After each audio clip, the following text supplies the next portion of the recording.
Episode की starting flashback से होती है जहाँ हाई स्कूल में मोयुम और स्योकरू केक बना रही है। सारी लड़की अपना बनाया केक स्योंगू को ही खिलाना चाहती है, पर लगता है ये तो लेट हो गई, तो स्योकरू जेलसी की मारी वहाँ से चली जाती है। पर स्योंगू का ध्यान तो बस स्योकरू पर ही रहता है। तो छुट्टी के टाइम स्योकरू से जाकर पूछता है कि क्या तुम्हारा बनाया केक सारा खत्म हो गया? हाँ, सारा केक खा लिया मैंने। स्योंगू कहता है कि फिर काश तुम मोटी हो जाओ। ये दोनों तो बस एक दूसरे को कर्स ही करते रहते। प्रेजेंट में लगता है स्योकरू सारी रात रो रही है। स्योंगू ने अब एक नया मिल्क बॉक्स खरीदा है, पर लगता है स्योकरू का जवाब तो वही सेम ही रहेगा। देन स्योकरू अपनी विंडो ओपन करती है और स्योंगू से ऐसे देखकर डर जाता है। मैं भी डर गई। सुबह सुबह डरा दिया इसने। स्योंगू की मॉम अपने डिवोर्स वाली बात ही सोची जा रही है, क्योंकि अब उनके हस्बैंड उनके साथ नहीं रहना चाहते, तो उन्हें ये बात माननी पड़ती है। स्योंगू की मॉम का अपना नेक्स्ट ट्रांसफर अफ्रीका में मिला है, तो अब वो अफ्रीका जाने वाली है। स्योंगू के डैड चाहते हैं कि वो डिवोर्स वाली बात स्योंगू को भी बता दे। दूसरी तरफ तो सब एक साथ बैठकर ब्रेकफास्ट बहुत ही एंजॉय करें, और ये स्योकरू तो बस गलतियां निकाली जा रही है। स्योकरू ने एक न्यू फ्रेंच रेसिपी वाली बुक ली है, जिसमें सारी रेसिपीज फ्रेंच में ही है, और स्योंगू फ्रांस में बॉर्न हुआ था, तो उसे फ्रेंच आती है। चलो अब तुम जल्दी से मुझे ये रीड करके समझाओ। तो स्योंगू ऐसे करता है और स्योकरू उसकी रिकॉर्डिंग कर देती है। अरे पर ये स्योकरू तो सो ही गई, क्या है ये लड़की भी। देन स्योकरू उठकर देखती है कि स्योंगू भी इसके साथ ही सोया हुआ है, और ये दोनों फिर से ऑकवर्ड हो जाते हैं। स्योंगू चला जाता है। ये तो उस रेनबो की वजह से हुआ। स्योंगू जल्दी से जा रहा है कि बैंक ये फोड़ा मोयुम ने स्योंगू का सर, तो मोयुम स्योंगू को आइस पैक लाकर देती है, और वो जानती है कि जरूर कोई स्योकरू की बात है। स्योंगू का फेस ना रेड हुआ है, क्या स्योकरू ठीक है? स्योंगू जानता है कि स्योकरू पिछली रात रोई है, इसलिए वो स्योकरू को और परेशान नहीं करना चाहता। अरे डैन आ गया, कहाँ छुपो कहाँ छुपो, अरे भागो जल्दी से। तो ये तो भाग गई, पर डैन ने तो देख लिया। स्योंगू को समझ ही नहीं आ रहा कि वो डैन से क्या बात करे। ये ऑकवर्डनेस कैसी है। अब मिल्क पैकेट कल एक्सपायर हो जाएगा और रात के 12 बज जाते हैं, मतलब मिल्क पैकेट एक्सपायर हो गया। अब स्योंगू क्या करेगा? नेक्स्ट डे म्यूंग बताता है कि एक फेमस पियानिस्ट गैंगवॉन प्रोविंस में एक बुक स्टोर खोलना चाहती है। स्योंगू उस बिल्डिंग को एक म्यूजिक बिल्डिंग बनाना चाहता है, जिसके लिए वो म्यूजिक स्टडी करेगा, जिसके लिए उसे एक रिकॉर्डर भी चाहिए। स्योंगू की मॉम स्योंगू को कॉल करके आज रात के एक साथ डिनर करने को बोलती है, तो स्योंगू हाँ बोल देता है। घर पर स्योकरू एक फ्रेंच डिश बना रही है, उसके पेरेंट्स घर वापस आ जाते हैं। स्योकरू को लगता है कि वो फिर से उस पर गुस्सा करेंगे, पर ये दोनों स्योकरू को कुकिंग करने देते हैं, पर अगर वो अपनी हेल्थ का ध्यान रखेगी। स्योकरू के डैड को फ्रेंच डिश बहुत ही अच्छी लगी। डैन जियोंडो को किंडरगार्टन स्कूल से वापस लाता है, पर जियोंडो बहुत ही सैड है, क्योंकि सारे बच्चे उसे तंग करते हैं, क्योंकि उसकी मॉम नहीं है। पर जियोंडो तो बहुत ही समझदार है ना, वो बच्चे ही डम है। फिर से जियोंडो की बेबी सीटर नहीं आई, इसलिए डैन से स्कूल से लेने गया, क्योंकि अभी इतनी जल्दी नई बेबी सीटर कहाँ से मिलेगी। मोयुम की मॉम है ना, वो रखेगी जियोंडो का ध्यान। मोयुम अपनी मॉम के ऑफिस जाती है और जियोंडो और डैन तो वही बैठे होते हैं। मोयुम की मॉम जियोंडो को आइसक्रीम खिलाने अपने साथ ले जाती है, तो तब तक मोयुम ऑफिस का ध्यान रखेगी। फिर से ये दोनों अकेले रह गए, और वही ऑकवर्डनेस। मोयुम डैन को किसके लिए सॉरी बोलती है, और डैन भी सॉरी बोलता है। डैन कहता है कि मैं जल्दी ही जियोंडो के लिए एक नई बेबी सीटर ढूंढ लूंगा। स्योंगू अपनी फैमिली के साथ डिनर पर है, और वो बहुत ही खुश है, क्योंकि ये तीनों एक साथ हैं। पर स्योंगू की मॉम उसे बताती है कि उन्हें अपनी जॉब के रिलेटेड अफ्रीका जाना होगा, वो भी लंबे टाइम के लिए। बेचारा स्योंगू ये सुनते ही सैड हो गया, और अब इस पर स्योंगू के डैड उसे डिवोर्स वाली बात भी बता देते हैं और उसे सॉरी बोलते हैं। स्योंगू ऐसे प्रिटेंड करता है कि जैसे वो ठीक है, पर अंदर से उसका दिल टूट गया और वो उठकर चला जाता है। दरअसल स्योंगू के डैड को कभी ये पसंद ही नहीं था कि स्योंगू की मॉम अपनी जॉब के रिलेटेड दूसरी कंट्रीज में जाए, पर स्योंगू की मॉम एक एम्बिशियस वुमन है, उनके लिए उनका करियर भी इम्पोर्टेंट है। स्योंगू की मॉम के अकॉर्डिंग अगर उनकी लाइफ में स्योंगू ही नहीं होता तो उन्हें ये प्रॉब्लम कभी नहीं आती। वो अपने बेटे से बहुत ही प्यार करती है, पर वो सिर्फ एक माँ बनकर ही नहीं जी सकती। बाहर स्योंगू इनकी सारी बातें सुन लेता है और आज तक ये नहीं भूल पाया। देन स्योंगू स्योकरू को कॉल करके बुलाता है, पर असल में स्योंगू ने कुछ ज्यादा ही ड्रिंक कर ली थी, तो शॉप ओनर ने स्योकरू को कॉल किया था। शॉप ओनर स्योकरू को बताती है कि ये अकेला बैठा यहाँ ड्रिंक कर रहा था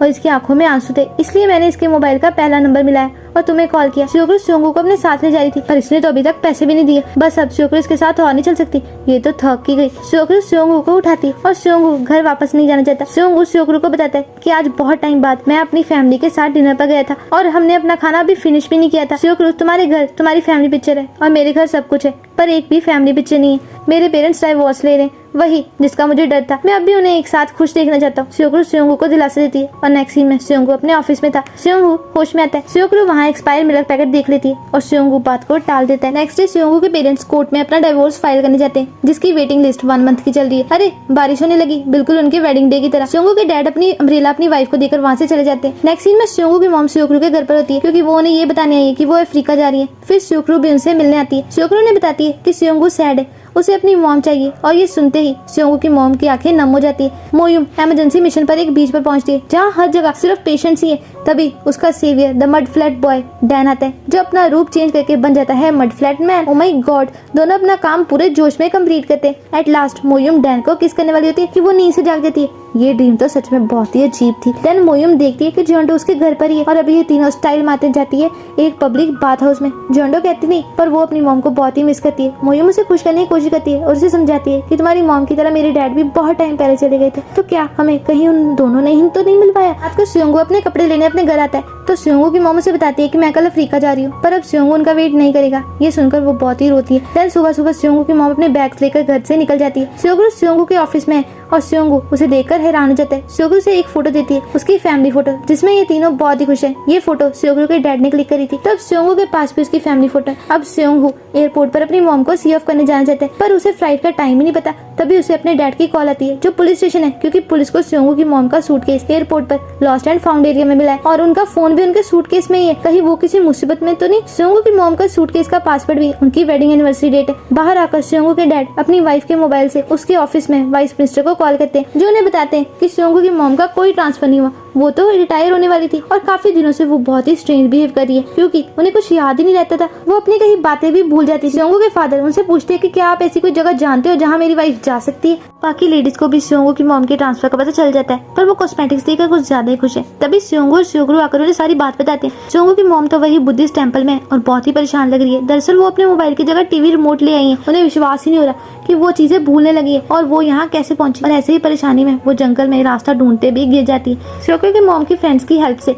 स्योंगू बुद्धिस्ट टेंपल पहुंच जाता है, जहाँ उन्हें एक लेडी बताती है कि उसकी मॉम अभी कुछ देर पहले वहाँ पर बैठी थी। स्योंगू को अपनी मॉम का लिखा विश स्टोन मिलता है, जिसमें उन्होंने लिखा है कि प्लीज मैं अपने हस्बैंड और सन को कभी ना भूलूं। देन ये तीनों उन्हें ढूंढने निकल जाते हैं और स्योंगू को अपनी मॉम का शू मिलता है और स्योंगू के डैड नीचे जाकर अब अपनी वाइफ को ढूंढेंगे और स्योंगू और स्योगरू भी बाकी जगह पर उन्हें ढूंढते हैं। फाइनली स्योंगू के डैड को अपनी वाइफ मिल जाती है और उनके पैर में चोट लगी हुई है। दरअसल स्योंगू की मॉम अपनी फैमिली पर बोझ नहीं बनना चाह रही, इसलिए उन्होंने झूठ बोला, पर उनकी फैमिली उन्हें कभी अकेला नहीं छोड़ेगी और यहाँ पर इनकी मिसअंडरस्टैंडिंग दूर हो जाती है। स्योंगू और स्योगरू भी यही आ जाते हैं। स्योंगू रोने लगता है क्योंकि उसे बहुत ही बुरा लग रहा है। उसने हर क्रिसमस बस एक ही विश मांगी कि मुझे मेरी मॉम वापस दे दो, मुझे तो बस अपनी फैमिली चाहिए, वो भी एक साथ। स्योंगू की मॉम को तो बस हमेशा से यही लगा कि स्योंगू ने हेट करता है, पर वो गलत थी। स्योंगू को तो हमेशा से अपनी मॉम ही चाहिए। चलो अब घर चलो mom, I still need you. Seonggu की मॉम अपने बेटे को गले लगाकर सॉरी बोलती है और दोनों बहुत ही रोते हैं। स्योंगू के डैड अपनी वाइफ को अपनी पीठ पर बिठा कर ले जाते हैं, क्योंकि वो उनके हस्बैंड है और ये उनकी रिस्पॉन्सिबिलिटी है। दोनों एक साथ बहुत ही खुश है। स्योंगू की मॉम की सारी फ्रेंड्स भी बेचारी बहुत ही परेशान थी और इनके आते ही वो स्योंगू की मॉम की अच्छे से क्लास लगाती है। स्योंगू के डैड चाहते हैं कि अब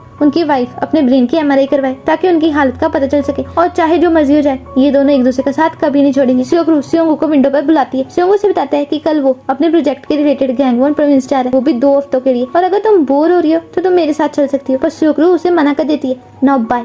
नेक्स्ट स्योंगू गैंगवॉन प्रोविंस में अपना काम कर रहा होता है और स्योगरू अपनी कुकिंग क्लास में बिजी हो जाती है और बस स्योंगू के मैसेजेस का वेट करी जा रही है। पर स्योंगू लगता है कुछ ज्यादा ही बिजी हो गया और स्योगरू को हो रही है पूरी तरह से बोर। ऐसे ही दिन बीत जाते हैं। स्योगरू एक नई फ्रेंड डिश बनाने के लिए स्योंगू की रिकॉर्डिंग स्टार्ट करती है। अरे पर ये रिकॉर्डिंग तो कंप्लीट ही नहीं हुई, क्योंकि तब स्योगरू सो गई थी और स्योंगू ने फ्रेंच में कुछ बोला था जो ना ही स्योगरू समझी और ना ही हम। तब स्योगरू इसे अपनी लैंग्वेज में कन्वर्ट करती है। स्योंगू ने बोला है कि आज वो मिल्क पैकेट एक्सपायर हो गया, पर मेरे दिल में तुम्हारे लिए फीलिंग्स कभी खत्म नहीं होंगी। दूसरी तरफ मोयुम डैन की फोटो निहारी जा रही है और फिर उसे मैसेज आता है कि उसकी साउथ पोल की एप्लीकेशन एक्सेप्ट हो गई है। तभी स्योगरू आकर मोयुम से उसकी कार कीस ले जाती है, क्योंकि वो स्योंगू के पास गैंगवॉन जा रही है। और लो ये पहुंच भी गई, क्योंकि वो घर पर बोर हो रही थी। स्योंगू के बिना सब कुछ बोरिंग है, तो क्या तुम मेरे साथ बनाना मेरठ पीने चलोगे? स्योंगू बहुत ही खुश है और वो यहाँ पर स्योगरू को किस कर लेता है और ये एपिसोड यहीं पर खत्म हो जाता है। मिलते हैं नेक्स्ट वीडियो में, बाय बाय।